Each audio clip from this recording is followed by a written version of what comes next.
Today we take a look at Walmart's 12 Shady Secrets. Coming in at number 12, we have low employment wages. Considering that Walmart makes so much dough, you'd figure that some of these profits go back to the workers, right? Wrong.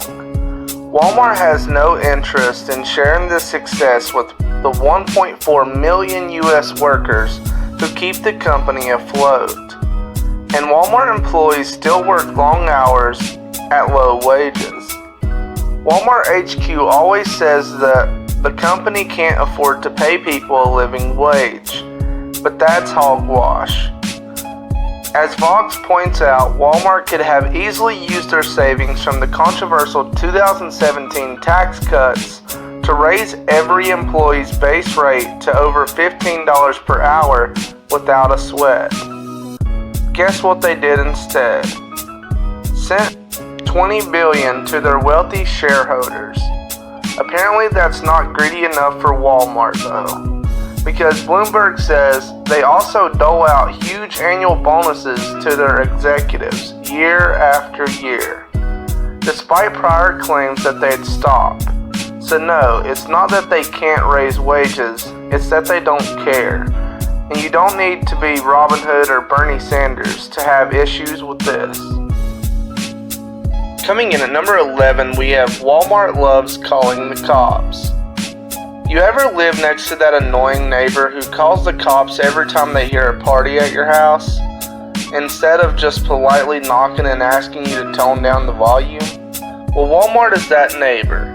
According to the Tampa Bay Times, Walmart has become infamous for calling the cops over and over for everything that goes wrong, from panhandlers to someone walking out with a $3 box of eye drops to teenagers taking joyrides on the motorized shopping carts. Why? Because Walmart doesn't want to pay for their own security measures, of course, and they'd rather hand those costs over to local taxpayers. Across the country, local police departments are being overburdened by Walmart calls, stretching their budgets and wasting resources on petty problems, all because Walmart won't handle their own problems through the same proven methods other stores use, like better staffing and more security protocols. For the police, frequent Walmart trips means wasting time on problems that could be solved way more easily. Seriously, if you hear gunshots at the house next door, you want to be waiting around forever because the closest cop is busy interrogating some kid over a shoplifted grapefruit? Number 10. Don't believe their lies. Don't listen when Walmart puffs its chest about the whole $11 per hour wage increase, because it's a load of hot air. Yes, they're paying workers more, and that's nice. You know what's not so nice? The fact that they blew their horns oh so loud on this point as a convenient way to hide what was actually going on beneath the surface. According to Forbes, store closings, worker demotions, and mass firings, resulting in an estimated loss of over 10,000 jobs. This information goes out according to Inc., resulting in a PR disaster. But this isn't the only example of Walmart being sneaky. For example, the announcement that they're hiring 1,700 assistant managers sounds great, until you find out that they just fired 3,500 store co-managers. Wonder why? Because assistant managers earn less. That sound you're hearing? It's a Walmart executive counting money, but hey, hold on. Because Walmart doesn't deserve to act all goody two-shoes about giving employees $11 an hour. As Forbes explains, due to changing economic forces and laws, Walmart frankly had no choice about raising wages. Otherwise, people would just go work somewhere else. And so, they've been steadily raising wages every year anyway, as slowly as they possibly can manage. The big announcement was just a clever cover-up. Coming in at number 9, we have Walmart kills small-town jobs and businesses. Just in case you were disillusioned somehow, Walmart isn't some friendly corner store competing against other corner stores. It's a global corporation monopoly known for cannibalizing small towns. crowding the market and destroying small businesses. Of course, if you've ever lived in a small town that got uprooted by a massive Walmart complex, you know all about this rodeo. The first thing to go, as the Atlantic explains, is probably the town's local character, flavor, everything that made it a quiet place to live. Then it's time to say goodbye to all the local small businesses, as Walmart artificially drives prices down to the breaking point with its cheap sweatshop products. Then wages are driven down. According to MarketWatch, and since all the other businesses are gone, the local job market quickly dries up. At this point, Walmart owns the town. Boom. But what about if King Walmart packs up and leaves? Then, according to Time, the climax is even more heartbreaking. Since Walmart has already wiped out all the other stores and taken over the job market, the corporation's departure leaves the residents of these small towns with nowhere to shop and few places to work, left to drown by the unstoppable Walmart juggernaut. Coming in at number 8, we have Walmart hates unions. If there's one thing that must give Walmart executives the heebie-jeebies, it's the thought of their employees gathering together, forming a union, and fighting for better working conditions. Walmart is now the largest private employer in the United States, so a Walmart union could make serious headway in the fight for better wages, better conditions, better benefits. You know the drill. That's why Walmart does everything it can to prevent unions from forming. This is a company that, no joke, has an honest-to-God telephone hotline for managers to dial up if there's any risk of employers getting organized, according to Upworthy. They also hired defense contractor Lockheed Martin to spy on potential union activity. Not creepy enough? Try this. Walmart employs an anti-union response team, according to the Atlantic, who will apparently fly to any store within 24 hours if so much as a pro-union flyer is pasted on a bathroom wall. Now sure, it's totally legal for Walmart to hate unions or to tell workers that the company doesn't like unions, but this all begs the question, if such a massive company is so scared of their workers demanding better conditions, what does that say about the company? Coming in at number 7, we have eavesdropping. Most people don't expect very much privacy when they're out in public. That's why they call it going out in public. Okay, sure, whatever, but how would you like to record all of your conversations, any noises you make while you're shopping in a Walmart, and then send them off to corporate? Not a super appealing idea, right? It might be pretty close to happening though. In December 2018, Verge reported that Walmart had been granted a patent that could allow the company to eavesdrop on their employees. The patent was for an example system for capturing and analyzing sounds in a shopping facility, aka a bunch of real good microphones. The system could potentially compare noises it hears against sales receipts and determine if someone is shoplifting. Of course, any system powerful enough to count the shopping bags you're using could easily listen to an employee interaction with customers or possibly gauge how shoppers feel about certain products, or even worse. Coming in at number 6, we have discrimination problems. Walmart says they're an equal opportunity employer, but tell that to the infinite number of discrimination lawsuits they faced over the years.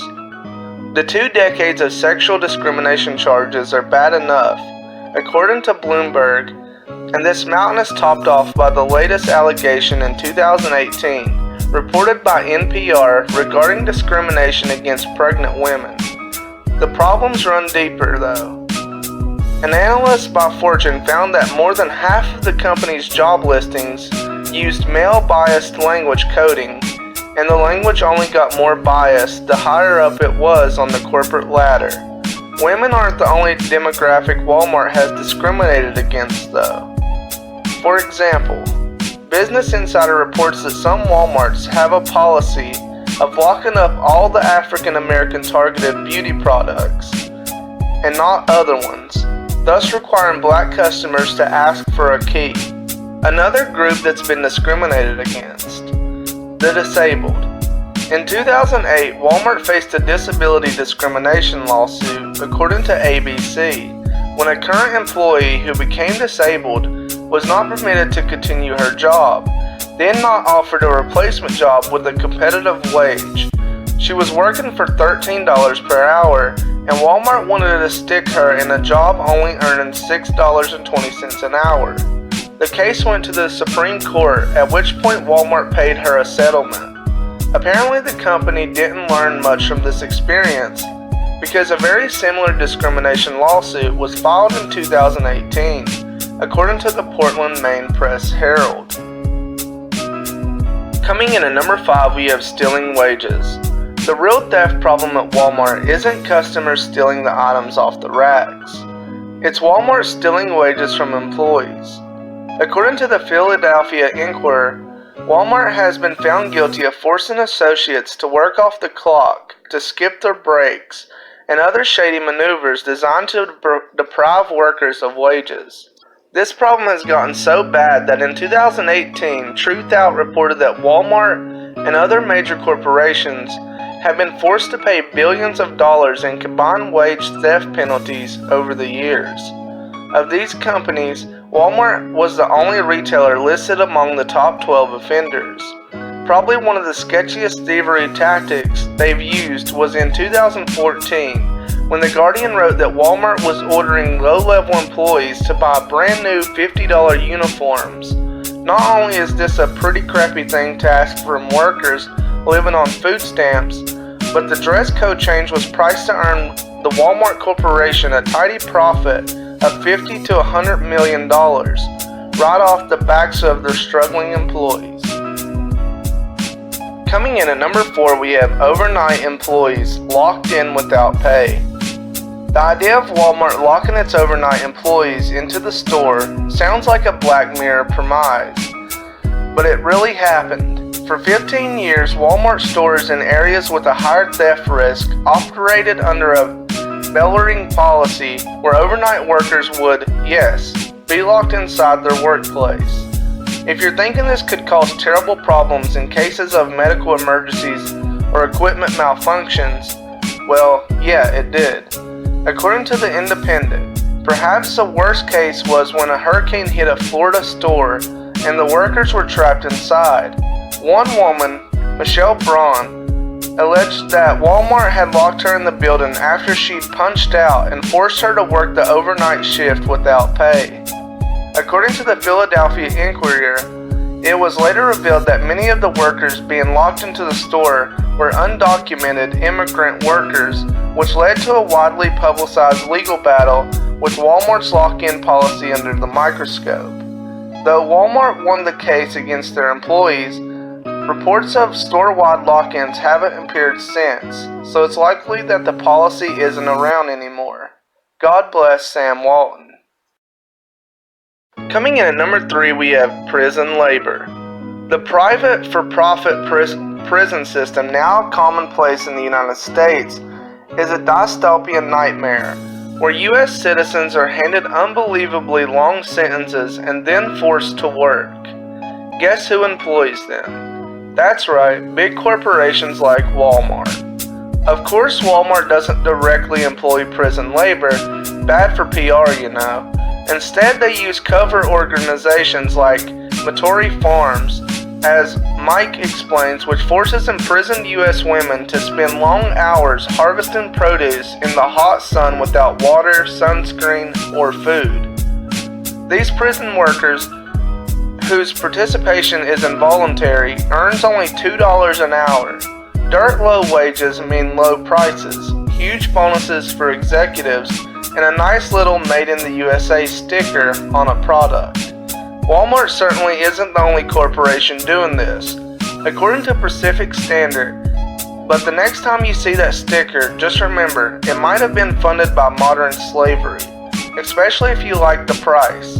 Overseas, the portrait ain't any prettier. In 2017, according to Vox, an Arizona woman found a folded piece of paper in the bottom of her brand new Walmart purse. Opening it, the paper contained a message from a Chinese prison worker who claimed to be surviving 14-hour workdays with frequent beatings and no lunch break in order to produce items like her purse. Such notes can't really be verified, but Walmart does outsource about 70% of its merchandise from China. Coming in at number 2, we have the gross product secrets. Okay, so most of Walmart's dark, dirty secrets are a lot bigger, more dangerous, and carry more immoral consequences. But at the same time, it's also important to recognize that the problem with many of the products themselves, aside from the horrifying way in which they're produced, is that they aren't necessarily what they're cracked up to be. For one, that whole Made in the USA claim you've seen on some products doesn't always hold up under scrutiny. According to Forbes, when a non-profit group decided to poke around and check if the products really were made in stateside, Walmart wiped all references from their website. That's only the tip of the iceberg.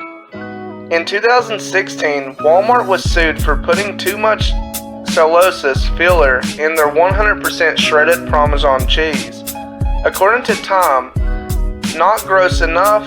According to Complain, a 2014 investigation caught Walmart hanging used underwear right back on the shelves, with the dirty undies simply re-tagged as if they'd never been worn. But hey, at least everything is cheap, right? Coming in at number 1, we have child labor and overseas sweatshops. Hey, low prices, sweet deals.